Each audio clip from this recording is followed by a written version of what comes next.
नमस्कार, मी पराग कासरेकर. झगमगणाऱ्या वाटेवरती खांद्यावरती हातूनच होता. ते 11 मारुती मला खुणावत होते आणि माझ्यासमोर हा खुला रस्ता होता. 11 मारुतींपैकी या एकाच मारुतीला इथल्या जागेवरून म्हणजेच पारगावचा मारुती म्हणून ओळखतात. शिराळा हे गाव तसं नागपंचमी आणि गारुडीच्या खेळांसाठी प्रसिद्ध आहे बरं का. इथे सूर्योदय आणि सूर्यास्ताच्या वेळी सूर्याची किरणे मूर्तीवर अभिषेक घालतात. हे येथील मंदिर हे बरोबर नदीच्या पात्रात आहे.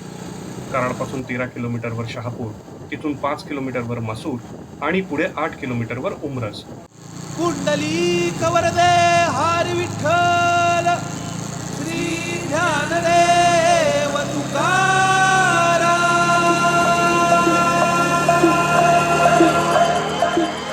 इथल्या आध्यात्मिक वातावरणाने मी मोहित झालो आणि त्या व्यक्तीचे आभार मानले ज्याने मला पहाटेच पहिले इकडे यायचे सुचवले.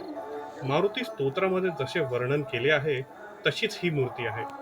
मंदिराच्या शेजारी समर्थांची ध्यान गुफा आहे. याची स्थापत्य कला एकदम अद्भुत आहे.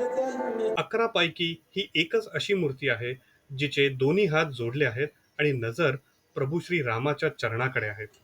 मंदिराच्या बाहेर दिव्य अनुभव देणारे अत्यंत सुंदर दृश्य बघायला मिळाले.